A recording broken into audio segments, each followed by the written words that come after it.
In front of me is Nubia RedMagic 10A, and today I would like to show you how you can delete a password from Google Passwords Manager.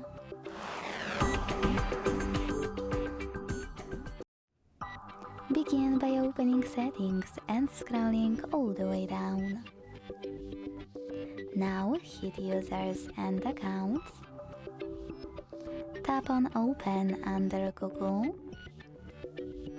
And finally, after clicking on Google Password Manager, select the password you wish to get rid of. Click on it.